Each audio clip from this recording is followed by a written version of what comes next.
El cajón abierto. Era el año 2016 y prefiero no dar mi nombre. Trabajaba en una morgue infantil, un lugar donde la tristeza y la muerte se entrelazaban en un perpetuo abrazo. A menudo, las personas me preguntan cómo alguien puede trabajar en un lugar tan sombrío, rodeado por la muerte de aquellos que apenas habían comenzado a vivir. Para mí, era un trabajo como cualquier otro, o al menos eso intentaba convencerme cada vez que cruzaba la puerta del recinto. Pero una noche, algo cambió. Las morgues tienen un aire peculiar, una mezcla de frialdad estéril y silencio aplastante. La nuestra no era la excepción. Los pasillos estaban siempre oscuros y el eco de mis pasos era mi única compañía. Había un horario estricto que seguir, una rutina que me daba un falso sentido de control en un lugar donde nada parecía bajo mi control. La lista de cuerpos debía ser pasada todas las noches, asegurándonos de que cada pequeño ocupante estaba en su lugar, custodiado por la fría morgue hasta que las familias decidieran el siguiente paso. Aquella noche, mientras revisaba la lista, me detuve en seco. Uno de los cajones estaba abierto. No era común, y un escalofrío recorrió mi espalda. Me acerqué lentamente, tratando de racionalizar lo que veía.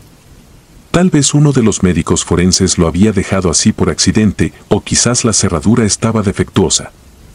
Me incliné hacia el cajón, notando que estaba vacío. El niño que debería estar ahí había sido retirado unas horas antes para una autopsia adicional, lo cual tenía sentido. Aún así, algo no encajaba. Lo cerré con firmeza y me dispuse a continuar con mi trabajo. Mientras me alejaba, escuché un leve chirrido, casi inaudible, pero suficiente para que mis sentidos se alertaran. Me giré y allí estaba el cajón, abierto otra vez. Mi corazón se detuvo por un segundo, y un sudor frío comenzó a recorrer mi frente. Esta vez, no estaba vacío. Un niño pequeño, de no más de 5 años, estaba parado junto al cajón. Tenía los ojos fijos en mí, dos pozos oscuros y vacíos que parecían absorber la poca luz que había en la sala. Tragué saliva, intentando encontrar alguna explicación racional. Pestañeé y, en un instante, el niño desapareció. Sentí que el aire se volvía más denso, como si la atmósfera misma estuviera cargada de una presencia que no podía ver pero sí sentir. No quise pensar más en ello. Cerré el cajón con manos temblorosas, asegurándome de que esta vez quedara bien cerrado, y me alejé de esa área tan rápido como pude. Los días siguientes fueron los más largos de mi vida. A cada paso que daba por los pasillos de la morgue, sentía una mirada fija en mi espalda. No podía sacarme de la cabeza la imagen de esos ojos vacíos, de esa figura pequeña parada junto al cajón. Traté de contarle a uno de mis compañeros, pero apenas pude articular las palabras. Me miró con incredulidad, y supe en ese instante que cualquier intento de explicación sería inútil.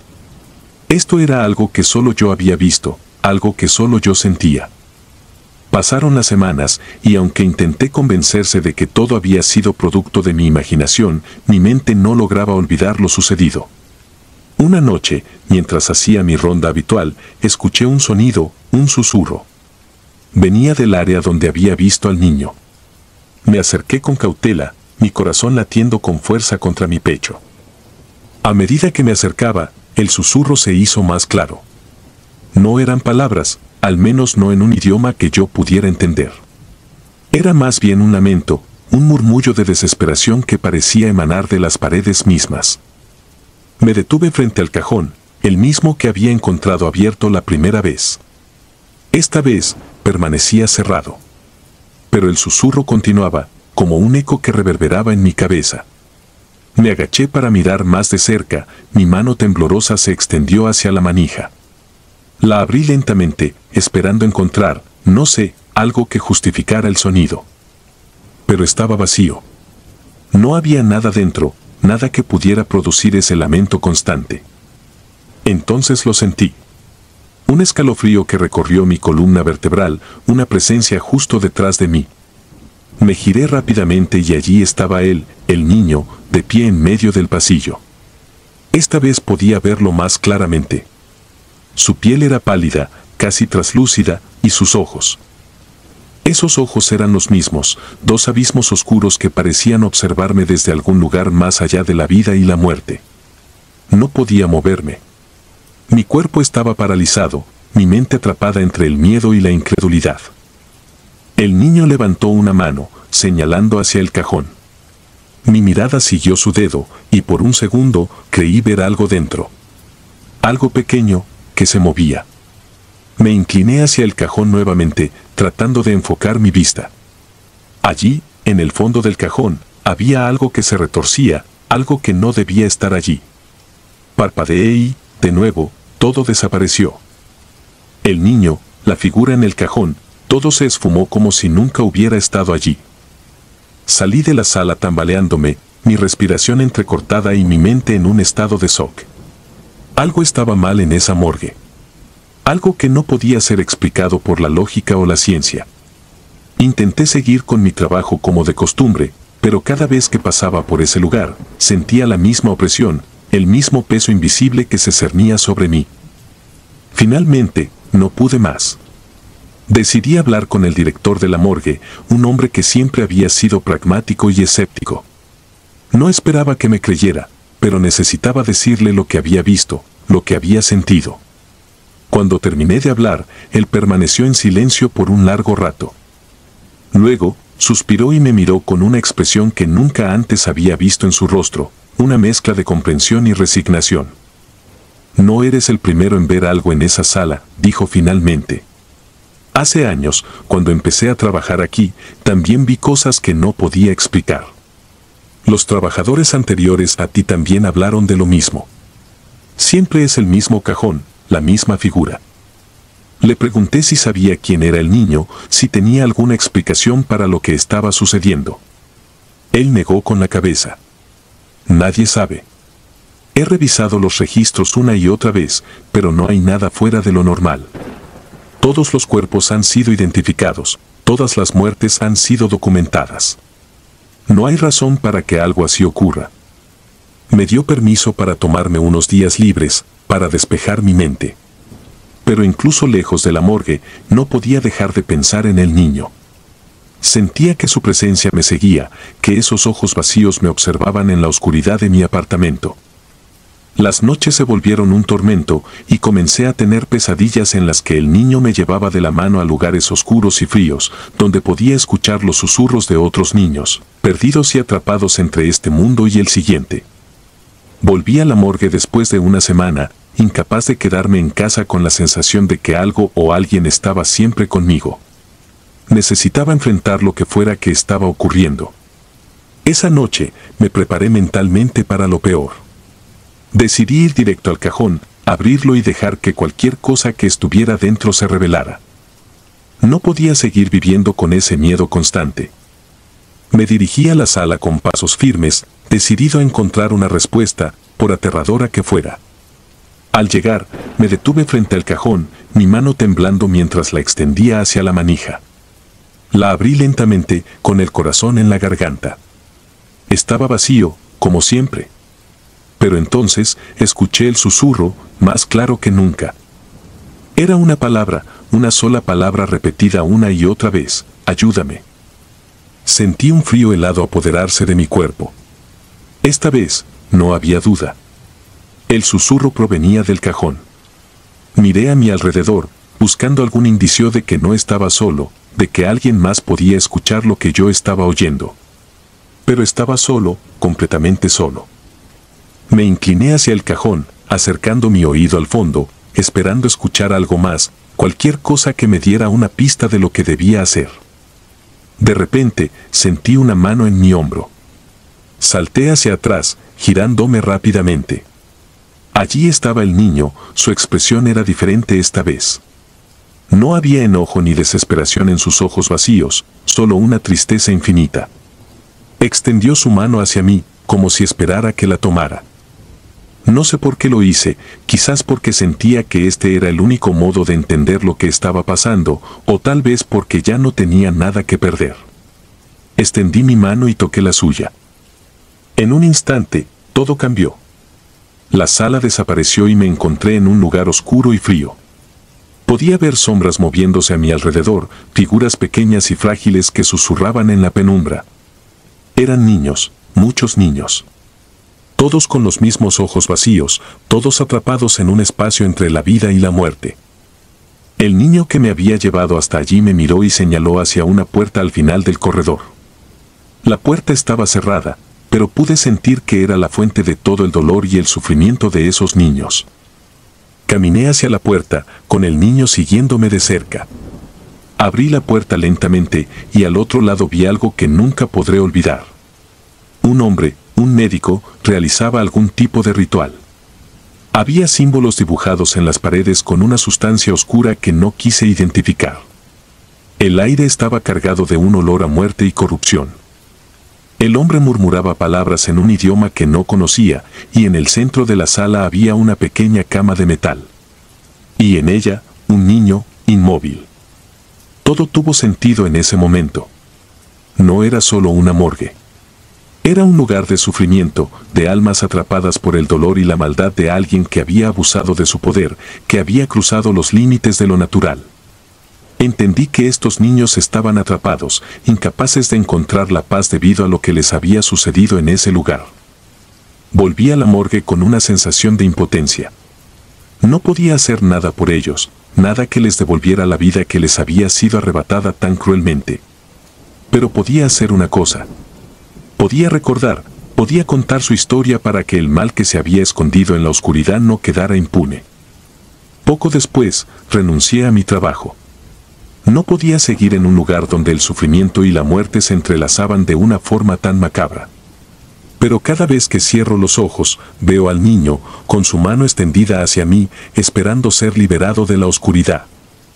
Y sé que, de alguna manera, él y los otros niños siguen allí, atrapados en ese lugar entre la vida y la muerte, esperando que alguien los vea, que alguien los recuerde.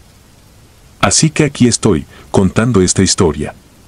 No sé si alguien me creerá, no sé si habrá justicia para esos pequeños. Pero tenía que hacerlo, tenía que sacar esto de mi pecho, porque cada vez que paso por ese lugar, siento que algo me observa.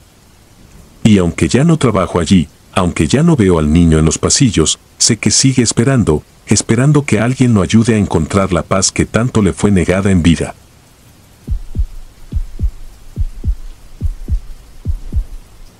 El desaparecido de la morgue. Mi nombre es Jorge, y esto ocurrió en 1998, aunque aún hoy me cuesta hablar de ello. Trabajaba en la morgue del Hospital San Felipe, un lugar donde la muerte era un compañero constante, una sombra que acechaba desde cada esquina. Para muchos, la morgue era un espacio frío y desolado, pero para mí y mis colegas, era simplemente el lugar de trabajo. Había aprendido a convivir con el silencio de los muertos y a verlos con cierta indiferencia. Después de todo, no eran más que cuerpos sin vida. O al menos, eso creía hasta aquella noche. Era invierno, y el frío calaba los huesos más allá de las gruesas paredes del hospital. Aquella tarde recibimos un cadáver que, de alguna manera, cambiaría mi perspectiva para siempre. Se trataba de un hombre que había sido encontrado muerto en la calle, sin identificación, sin ninguna pista sobre quién era. Las autoridades lo habían catalogado como un indigente, probablemente fallecido de hipotermia. Mi colega, Manuel, y yo lo ingresamos en la cámara frigorífica número 4. Lo colocamos cuidadosamente en la camilla metálica y cerramos la puerta. Todo parecía rutinario, hasta que no lo fue.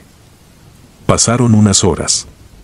El turno de noche era tranquilo, apenas había ruido, solo el zumbido constante de las luces fluorescentes y el eco lejano del hospital. Me dirigí a la oficina para preparar el informe del cadáver. Busqué en los registros y anoté lo poco que sabíamos de él.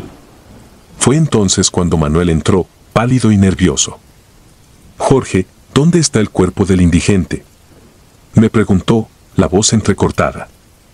«En la cámara 4, ¿dónde más iba a estar?», respondí con desinterés, sin levantar la vista de los papeles. «No, no está allí». El tono de su voz me hizo dejar el bolígrafo. Lo seguí hasta la cámara frigorífica. Cuando Manuel abrió la puerta, efectivamente, la camilla estaba vacía. Sentí un escalofrío recorrerme la espalda. Mi primera reacción fue pensar que alguien lo había movido por error, aunque era poco probable. En ese momento solo estábamos Manuel y yo de turno, y las cámaras se abrían con una llave especial que únicamente nosotros dos teníamos. Empezamos a revisar cada cámara, cada rincón de la morgue. Nada. No había rastro del cadáver. Intenté mantener la calma, pensando que tal vez había sido un error administrativo, que quizá otro equipo había venido a llevárselo para una autopsia más detallada. Pero a medida que pasaba el tiempo y no encontrábamos respuestas, la sensación de inquietud crecía. Finalmente, decidimos revisar las grabaciones de seguridad. La sala de cámaras estaba equipada con un viejo sistema de grabación en blanco y negro que registraba cada acceso a las cámaras frigoríficas. Adelantamos la cinta hasta el momento en que habíamos ingresado al cadáver en la cámara 4. Allí estábamos, Manuel y yo, empujando la camilla con el cuerpo. Luego, se veía cómo cerrábamos la puerta y nos alejábamos. Pasaron algunos minutos en la grabación y nada sucedía, solo el parpadeo ocasional de las luces. Y entonces, ocurrió algo que me hizo cuestionar todo lo que sabía. A las 2 de la madrugada, la cámara empezó a mostrar interferencias. La imagen se distorsionó durante unos segundos, y cuando volvió a estabilizarse, la puerta de la cámara 4 estaba abierta. Se podía ver claramente que la camilla estaba vacía. El cuerpo ya no estaba allí, y lo más desconcertante era que la puerta se cerró sola, sin que nadie la tocara. Sentí como si un bloque de hielo se me hubiera alojado en el estómago. No había explicación lógica para lo que acabábamos de ver. Miré a Manuel, y él estaba tan pálido como yo debía estarlo. Nos miramos sin saber qué decir. Era imposible que alguien hubiera movido el cadáver sin ser captado por la cámara.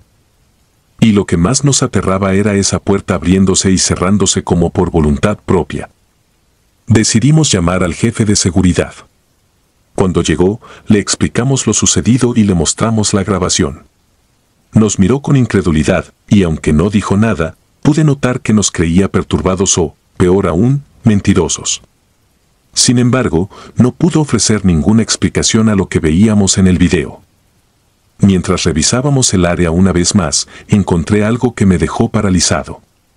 En la puerta de salida de la morgue, había una huella de mano ensangrentada. Era reciente, y por la forma, parecía haber sido dejada por alguien que había apoyado la mano en el cristal, como si hubiera intentado salir. Pero lo más perturbador era que parecía haber una ligera marca de arrastre, como si alguien hubiera sido arrastrado por la puerta. Me acerqué a la huella, notando cómo la sangre aún estaba húmeda. Manuel la vio también, y retrocedió un paso, horrorizado. El jefe de seguridad intentó racionalizarlo. «Alguien nos está jugando una mala pasada», dijo, aunque su tono no sonaba muy convencido. Revisó la morgue de nuevo, pero no encontró nada fuera de lo normal, aparte de la huella. Ordenó limpiar la puerta y nos pidió que continuáramos con nuestro trabajo. Yo asentí, pero no podía dejar de pensar en lo que había ocurrido. Esa noche, Manuel y yo decidimos quedarnos un poco más para tratar de entender qué había pasado. Nos sentamos en la sala de descanso, en silencio. Él encendió un cigarrillo y la brasa parpadeante iluminó su rostro cansado. Ninguno de los dos sabía qué decir. Cada uno estaba inmerso en sus propios pensamientos, tratando de encontrar una explicación. Alrededor de las 3 de la madrugada, un ruido seco nos hizo saltar de nuestras sillas. Provenía de la sala de cámaras frigoríficas. Corrimos hacia allí, y al llegar, vimos que la puerta de la cámara 4 estaba nuevamente abierta. La camilla seguía vacía, pero el ambiente era diferente. Había una sensación de presencia, algo que no podía ver pero que sentía en lo más profundo de mi ser. Era como si el aire estuviera más denso, como si algo invisible nos observase. Manuel dio un paso hacia atrás, y por un momento pensé que iba a salir corriendo. Pero en cambio, se quedó quieto, mirando fijamente hacia el interior de la cámara. Yo, incapaz de resistir la curiosidad, me acerqué un poco más. Entonces, lo escuché. Un susurro, apenas perceptible, como el roce de una tela sobre la piel. Era una voz, aunque no podía entender lo que decía. Sentí un escalofrío recorrer mi espalda y retrocedí, cerrando la puerta de golpe. Salimos de la morgue aquella noche con una mezcla de miedo y confusión. No sabíamos qué pensar. La desaparición del cadáver, las imágenes de la cámara, la huella de sangre, nada tenía sentido. Intenté dormir, pero cada vez que cerraba los ojos, veía la imagen del hombre muerto, con sus ojos vidriosos mirando hacia el infinito. Al día siguiente, volví al trabajo esperando respuestas. Pero lo que encontré fue aún más perturbador. La cámara 4 estaba sellada, y la morgue se encontraba en completo silencio. El director del hospital había ordenado una investigación y había prohibido la entrada a esa zona hasta nuevo aviso. Nadie nos dijo qué habían encontrado, pero el rumor se extendió rápidamente. Decían que la policía había descubierto otras huellas, más sangre, pero ningún rastro del cadáver. Manuel y yo fuimos llamados a declarar, pero nuestras palabras fueron recibidas con escepticismo. ¿Cómo explicar lo que habíamos visto? Nadie nos creyó, por supuesto. Decidieron que la grabación tenía que haber sido manipulada, que alguien había jugado una broma macabra. Pero nosotros sabíamos que no era así. Sabíamos que algo imposible había sucedido aquella noche. Con el tiempo, la morgue volvió a su rutina. La cámara 4 fue clausurada permanentemente y los rumores se convirtieron en historias que contábamos a los nuevos empleados. Pero para Manuel y para mí, esa experiencia dejó una marca indeleble. Ambos sabíamos que, de alguna manera, lo imposible había ocurrido. Un cadáver se había levantado de la camilla y había intentado salir, dejando tras de sí solo una huella ensangrentada y un silencio abrumador. Han pasado los años, y aún trabajo en el hospital. Manuel se fue poco después del incidente, incapaz de soportar la carga de lo ocurrido. Yo, por mi parte, he aprendido a vivir con ello, aunque cada vez que paso cerca de la cámara 4, siento un escalofrío recorriéndome la espalda. Nunca volví a ver algo parecido, pero la sensación de ser observado nunca me ha abandonado. Algunas noches, cuando el hospital está en calma y solo se escucha el zumbido de las luces, me parece escuchar de nuevo aquel susurro. Un murmullo apenas audible, como un eco de lo que sucedió aquella noche. Y entonces, recuerdo la huella ensangrentada en la puerta, la señal de que, al menos por un momento, lo inexplicable se había hecho realidad.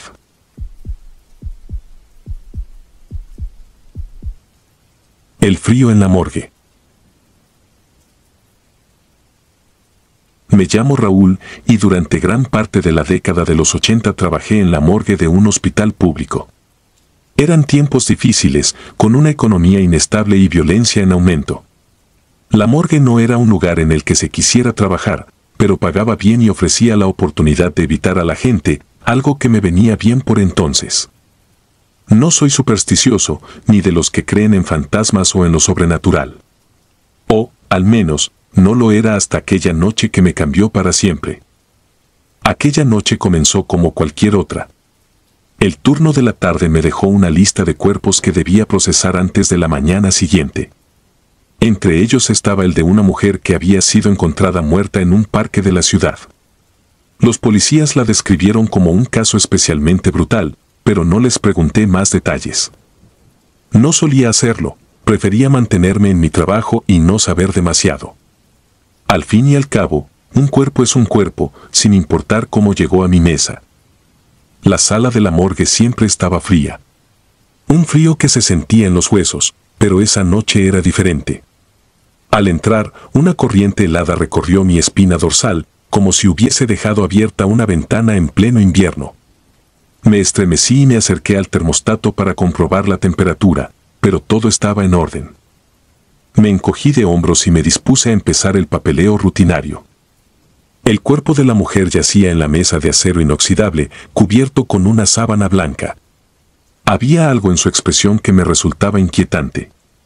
Aunque sus ojos estaban cerrados, parecía que en cualquier momento podría abrirlos y mirarme. Respiré hondo, tratando de sacudirme esa sensación y me dirigí a mi escritorio para completar los informes. La muerte, por muy horrible que fuese, era parte del trabajo. Mientras llenaba los formularios, un ruido sordo interrumpió el silencio de la sala. Al principio, Pensé que era el sonido de una puerta mal cerrada o una ráfaga de viento. No le di importancia, pero luego el ruido se transformó en algo más perturbador, un llanto suave y agudo, como el de una mujer sufriendo. Me detuve y levanté la vista, mirando alrededor. Estaba solo en la sala, pero el sonido era inconfundible. Venía de la dirección donde se encontraba el cuerpo. Cerré los ojos y sacudí la cabeza, intentando calmar mi mente. Debía ser un truco del oído, o quizás un efecto del cansancio. Decidí ignorarlo y seguir con mi trabajo, pero los lamentos continuaron, volviéndose más intensos, más desesperados.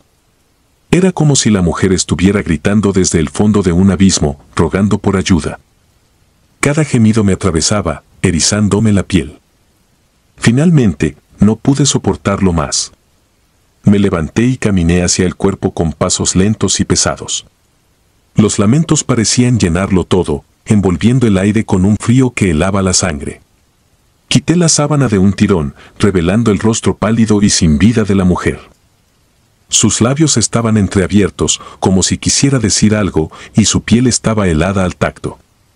Puse mi mano sobre su pecho, esperando no sé qué reacción, tal vez un último latido, pero nada sucedió. No puede ser real, murmuré para mí mismo. En ese instante, el llanto se convirtió en un grito, un alarido de dolor tan desgarrador que me hizo retroceder de un salto. Tropecé y caí al suelo, mirando con horror cómo el cuerpo se convulsionaba levemente. Sus ojos seguían cerrados, pero de su boca surgía un vapor frío, como si estuviera exhalando su último aliento. El aire a mi alrededor se congeló aún más, y supe que lo que estaba ocurriendo no tenía ninguna explicación lógica. Me arrastré hacia atrás, sin apartar la vista del cadáver. Intenté levantarme, pero mis piernas no respondían. Estaban rígidas, inmóviles por el miedo. Entonces lo vi. Sus labios se movían, formando palabras que no podía escuchar claramente, como si hablara en un susurro de ultratumba. Sentí que mi mente se fragmentaba, incapaz de procesar lo que veía. El llanto cesó tan repentinamente como había comenzado. La sala quedó en un silencio sepulcral, roto solo por mi respiración entrecortada. Me obligué a acercarme nuevamente, armado con una linterna y toda la racionalidad que me quedaba. Iluminé el rostro de la mujer y observé con detenimiento. Su expresión había cambiado. Ya no era el semblante tranquilo y frío de un cadáver, ahora tenía una mueca de dolor y angustia, como si en sus últimos instantes hubiera sufrido una agonía inimaginable. Sentí una presión en el pecho, como si el aire se hubiese vuelto denso, imposible de respirar. El frío se había convertido en una presencia, una sombra que se cernía sobre mí, inmovilizándome. Entonces, un pensamiento cruzó mi mente, irracional y aterrador, ella sabe. De alguna manera, ese cuerpo sabía que yo estaba allí, que la estaba observando, que era testigo de su sufrimiento post-mortem. Intenté razonar. Tal vez era una alucinación, el resultado del cansancio y el estrés de trabajar en un lugar tan lúgubre. Quizás alguien me estaba jugando una broma macabra, aunque no veía cómo podrían haberlo hecho. No tenía sentido, pero nada lo tenía. Aún así, debía salir de allí, alejarme de esa presencia, de esa mujer que no debería estar viva pero que, de algún modo, lo estaba. Me levanté con dificultad y me dirigí hacia la puerta, tambaleándome como un borracho. Antes de salir, eché un último vistazo hacia la mesa. El cuerpo estaba inmóvil, inerte, como si todo lo que había experimentado fuera producto de mi imaginación. Pero no podía engañarme. Sabía lo que había escuchado, lo que había visto. El frío, el llanto, los movimientos, eran reales, demasiado reales para ser ignorados. Logré salir de la sala y cerré la puerta detrás de mí, apoyándome en ella mientras intentaba recuperar el aliento. Mi corazón latía con furia en mi pecho, y el sudor frío empapaba mi frente. Me quedé allí, en el pasillo oscuro, tratando de calmarme, de convencerme de que todo había sido un sueño. Pero el miedo persistía, una sombra oscura que se había instalado en lo más profundo de mi ser. No sé cuánto tiempo pasó antes de que lograra moverme nuevamente. Me encaminé hacia la oficina del encargado de la morgue, con la intención de reportar lo sucedido. Pero cuando llegué, me di cuenta de lo absurdo que sonaría. ¿Qué iba a decir? ¿Que un cadáver se había movido y que había escuchado gritos que provenían de la nada? Me tomarían por loco, y tal vez lo estaba. Quizás ya había perdido la cordura, atrapado entre la muerte y el frío de aquella sala infernal. Decidí no decir nada y terminar mi turno lo más rápido posible. Regresé a la morgue con las piernas temblando, evitando mirar hacia la mesa donde reposaba el cuerpo. Sentía que estaba siendo observado, que cada movimiento mío era seguido por unos ojos invisibles. Traté de concentrarme en mi trabajo, de ignorar la sensación de que algo terriblemente mal había ocurrido. Las horas pasaron lentas, como si el tiempo mismo se hubiese congelado junto con el aire de la sala. Finalmente, cuando la mañana empezó a teñir de luz los pasillos del hospital, supe que podía irme. Terminé el papeleo, firmé los documentos y dejé la morgue sin mirar atrás. Caminé hacia la salida, sintiendo un peso insoportable sobre mis hombros, una oscuridad que me acompañaba. Al día siguiente, al llegar a mi turno, lo primero que hice fue preguntar por el cuerpo de la mujer. Me dijeron que había sido trasladado esa misma mañana para su entierro. No hicieron preguntas y yo no ofrecí explicaciones. Lo que pasó esa noche quedó enterrado con ella, en el mismo lugar donde ahora descansa. Pasaron los años y nunca volví a experimentar algo similar, pero el recuerdo de aquella noche me persiguió, como un fantasma que se niega a desaparecer. A veces, en mis sueños, escucho ese llanto otra vez, esos gritos de dolor que se clavan en mi mente y me despiertan en medio de la noche, empapado en sudor frío. Me levanto, miro a mi alrededor y trato de convencerme de que fue solo un mal sueño, pero en el fondo sé la verdad. Sé que en aquella noche en la morgue fui testigo de algo que no debería existir, algo que la ciencia no puede explicar. La muerte tiene secretos que no comprendemos, misterios que se esconden en la penumbra, entre el frío y el silencio. Y yo, Raúl, fui un testigo involuntario de uno de esos horrores, un fragmento de oscuridad que se quedó conmigo, enterrado en lo más profundo de mi mente.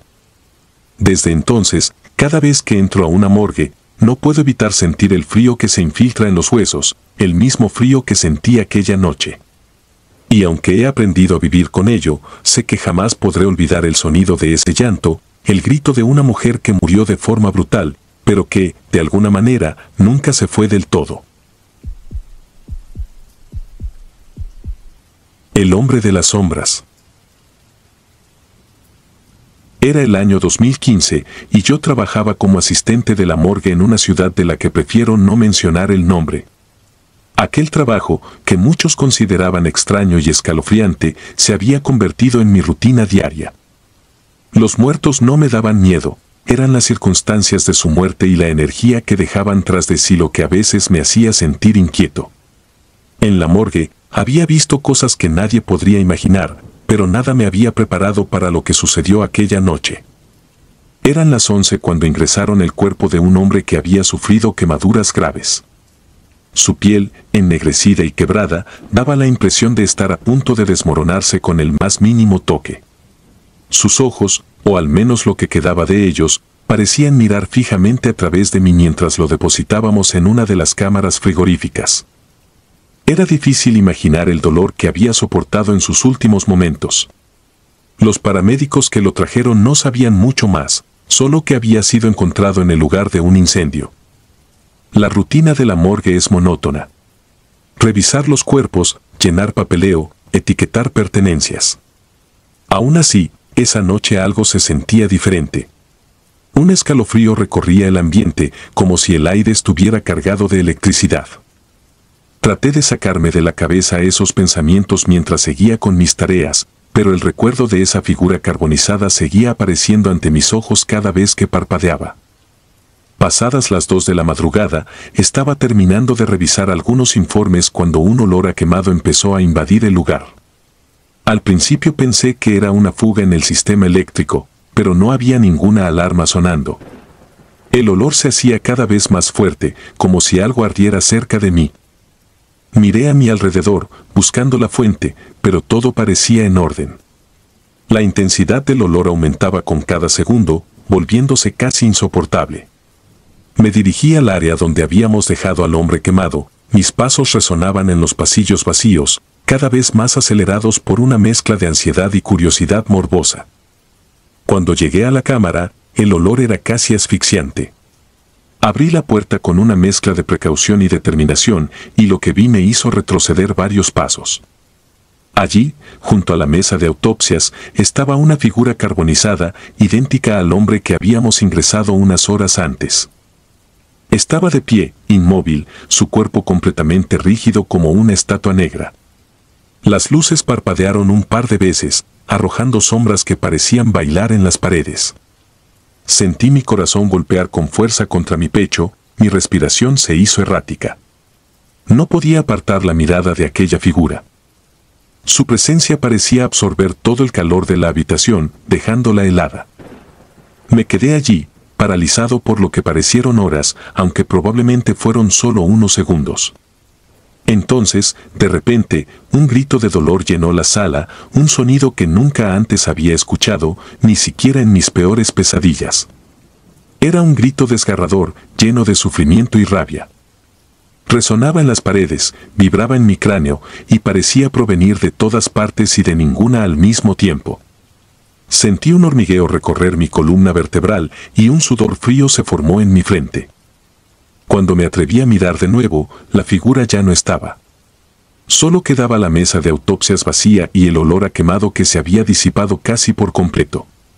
Cerré la puerta de golpe, tratando de reprimir las náuseas que se acumulaban en mi estómago. Mi mente intentaba encontrar una explicación racional para lo que acababa de presenciar. Tal vez había sido una alucinación causada por el cansancio, tal vez el olor a quemado era solo mi cerebro jugando conmigo después de haber visto ese cuerpo. Al día siguiente, no podía dejar de pensar en lo ocurrido. Revisé la ficha del hombre con la esperanza de encontrar algo que aclarara mis dudas. Lo que descubrí me dejó más perturbado que antes. El hombre había sido acusado de provocar un incendio que mató a varias personas, entre ellas, niños. Su rostro ennegrecido parecía estar congelado en un rictus de dolor o tal vez arrepentimiento. De repente, entendí la razón detrás de aquel grito tan desgarrador. No solo era físico, sino también el grito de una alma condenada por sus propios actos. La morgue tenía la costumbre de atraer historias como estas, pero nunca había experimentado algo tan real, tan tangible. Durante los días siguientes, empecé a escuchar rumores entre los trabajadores de la morgue. Algunos hablaban de sombras que se movían por los pasillos, otros decían haber escuchado voces y susurros en la oscuridad. Al principio, pensé que eran solo historias para asustar a los nuevos, pero ahora no estaba tan seguro. Esa misma semana, me tocó el turno nocturno nuevamente. Intenté no pensar demasiado en lo que había ocurrido, centrándome en mis tareas diarias, pero algo seguía acechándome. A medida que avanzaba la noche, el aire se volvió pesado, casi opresivo. El olor a quemado regresó, como un recordatorio constante de aquella figura. Decidí revisar la cámara una vez más, aunque mi instinto me gritaba que no lo hiciera. Caminé hacia la cámara con pasos inseguros, cada fibra de mi ser me decía que debía dar la vuelta y marcharme. Pero algo me empujaba a seguir adelante, como si una fuerza invisible me guiara hacia el lugar donde había visto la figura. Cuando llegué, el olor a quemado era tan fuerte que casi me hizo retroceder. Abrí la puerta lentamente, esperando encontrar de nuevo aquella figura. La cámara estaba vacía, pero el frío en el aire era palpable. Las sombras parecían moverse, deformándose en las paredes. Entonces, una sombra más oscura que las demás emergió del rincón de la habitación. Era él, el hombre carbonizado, su cuerpo distorsionado, casi espectral. Sus ojos, o lo que parecían ser sus ojos, se clavaron en los míos. No hizo ningún movimiento, simplemente se quedó allí, mirándome. El pánico se apoderó de mí, y por un momento pensé en correr, en huir de ese lugar y no volver jamás. Pero mis pies estaban clavados al suelo, incapaces de moverse. La figura se acercó lentamente, cada paso un crujido en el silencio.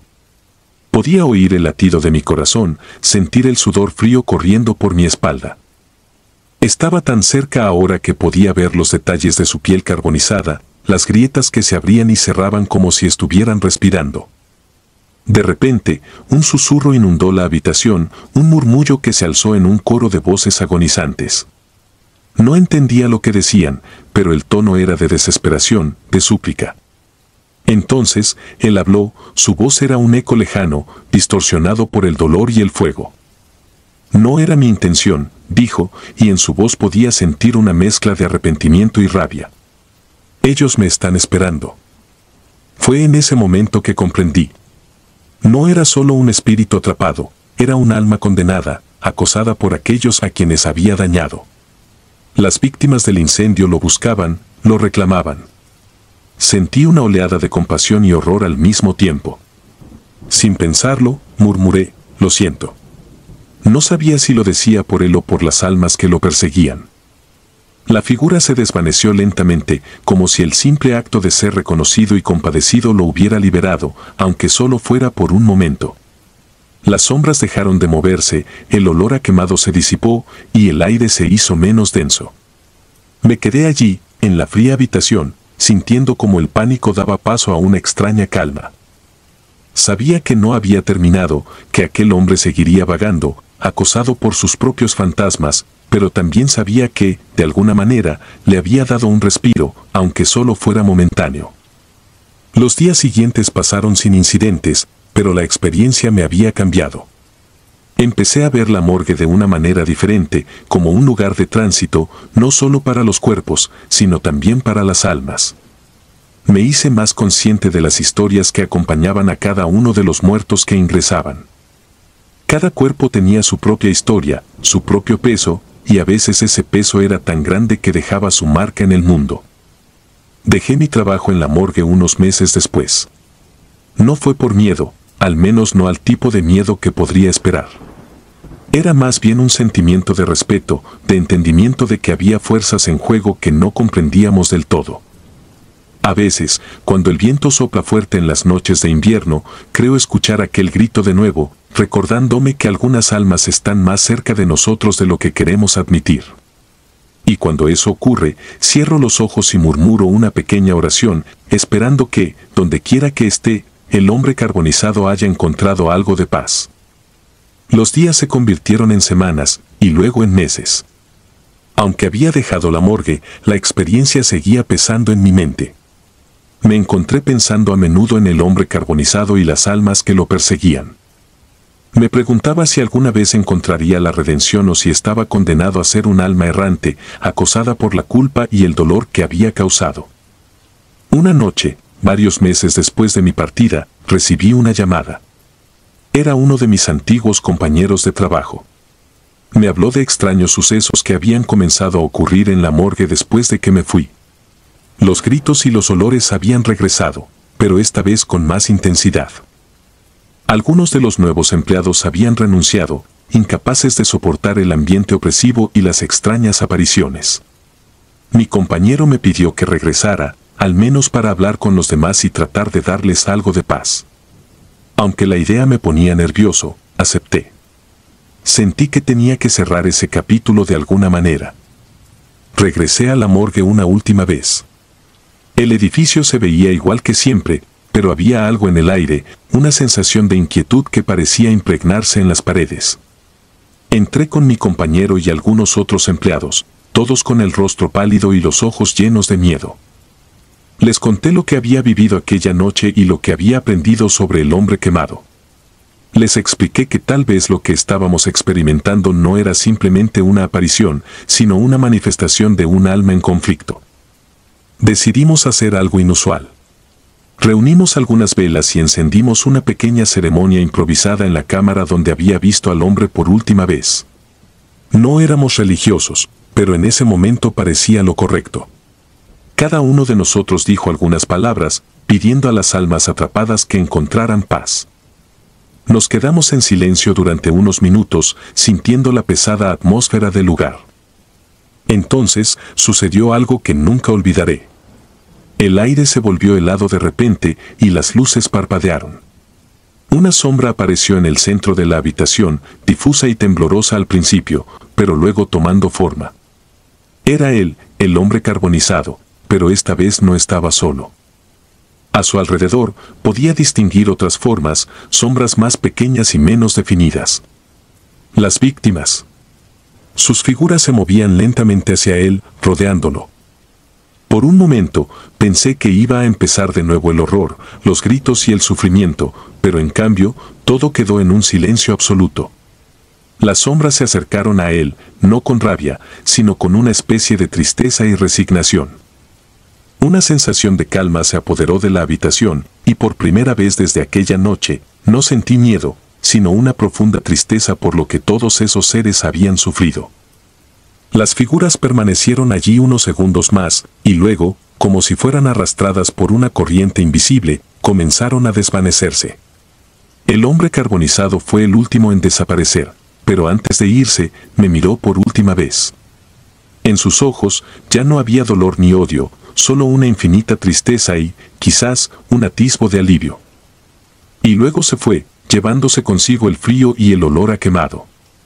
Nos quedamos en silencio, sin saber qué decir. Todos habíamos sentido el mismo cambio en el ambiente. Algo había sucedido, algo que ninguno de nosotros podía explicar con palabras, pero que todos entendíamos en un nivel profundo. Las sombras se habían ido, y con ellas, la presencia inquietante que había atormentado a la morgue. Me fui esa noche sintiendo que había hecho las paces con algo más grande que yo. No era un final feliz, pero era un final.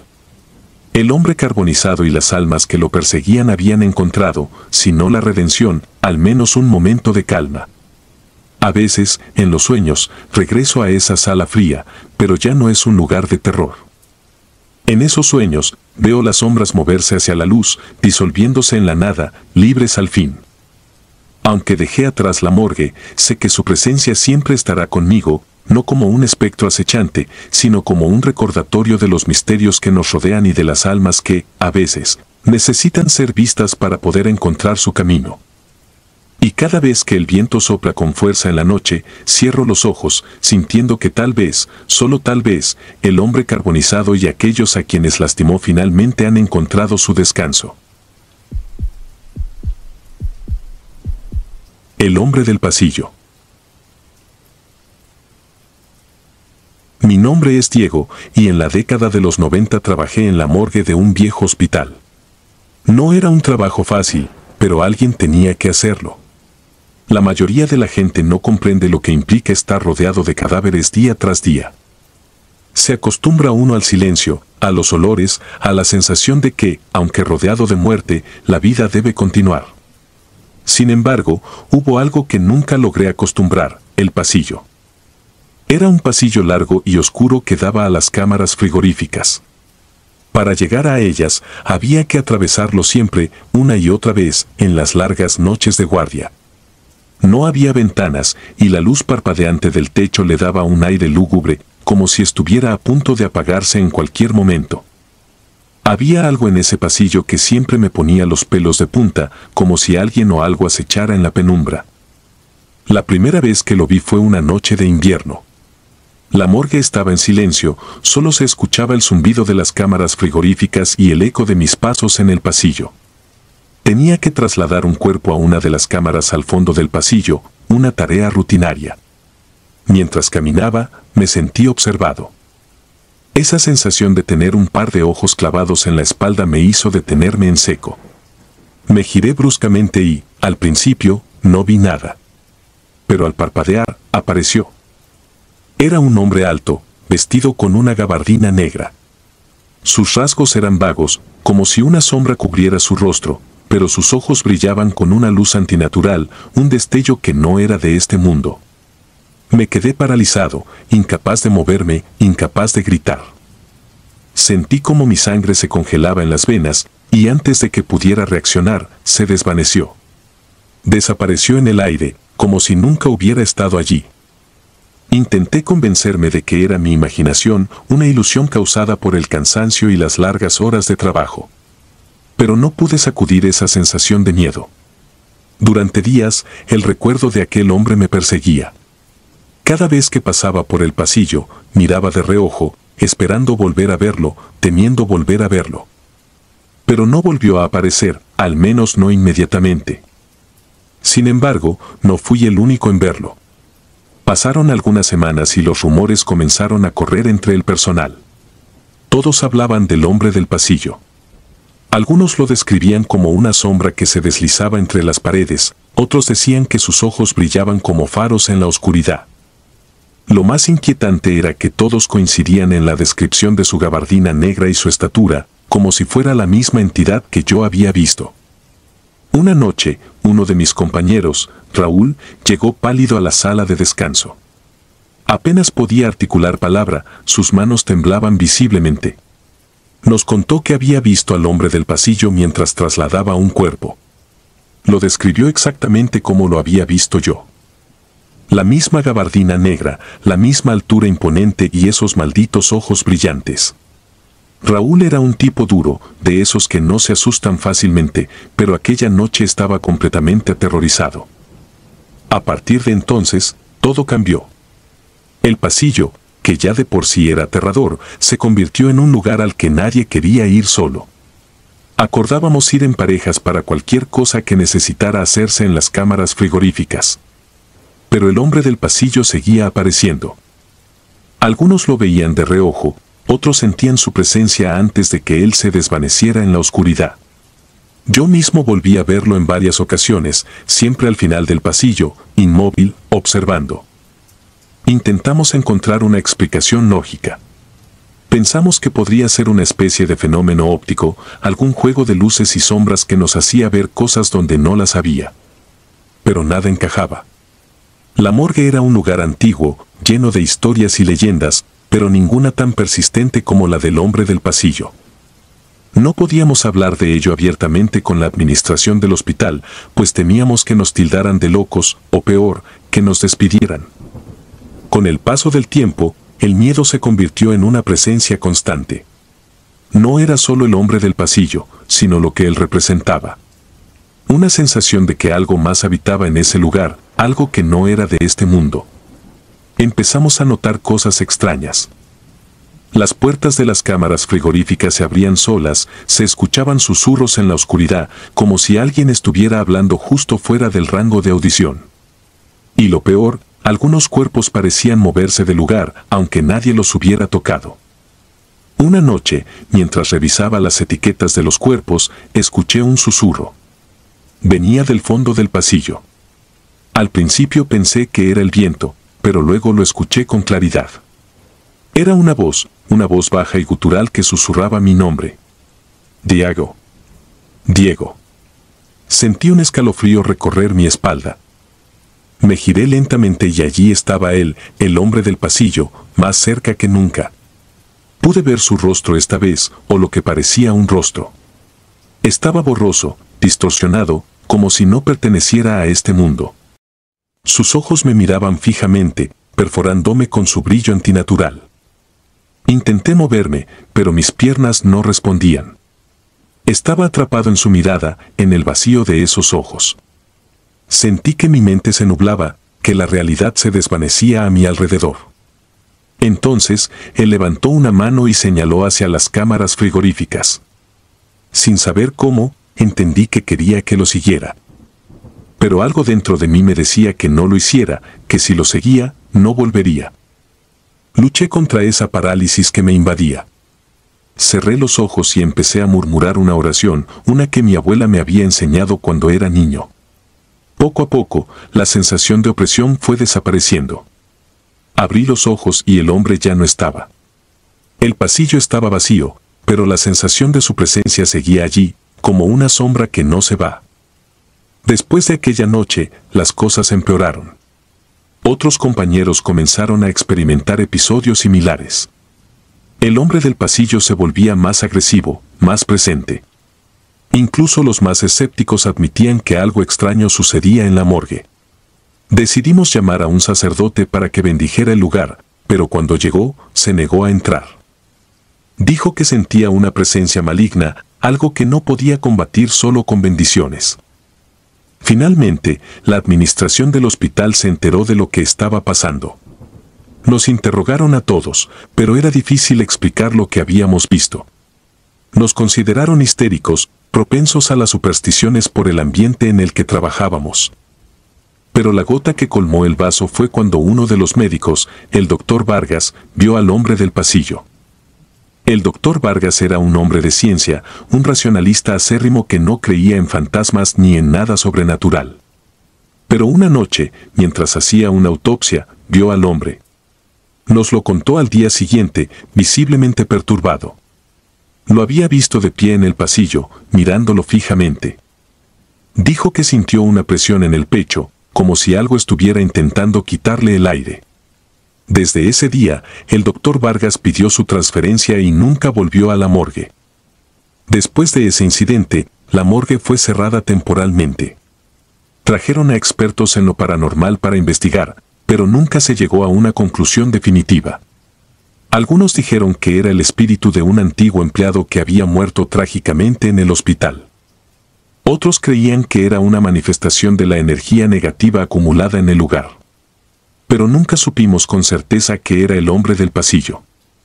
Yo dejé de trabajar allí poco después. No podía seguir enfrentándome a ese pasillo, a la posibilidad de volver a ver a ese hombre. Incluso ahora, años después, sigo teniendo pesadillas. Sueño con ese pasillo interminable, con sus luces parpadeantes y con esos ojos brillantes que me observan desde la oscuridad. A veces me pregunto si todo fue real o si fue una ilusión colectiva, producto del estrés y del ambiente opresivo de la morgue. Pero en el fondo, sé la verdad. Sé que hay cosas que no podemos explicar, cosas que existen más allá de nuestra comprensión. Y sé que el hombre del pasillo sigue allí, esperando a su próxima víctima, en algún lugar entre este mundo y el otro. Si disfrutas de los relatos, te invitamos a apoyarnos con un like y un comentario, ya que eso nos ayuda muchísimo. Además, si aún no estás suscrito o suscrita, te animamos a formar parte de la comunidad del terror. Muchas gracias por escucharnos y por tu apoyo.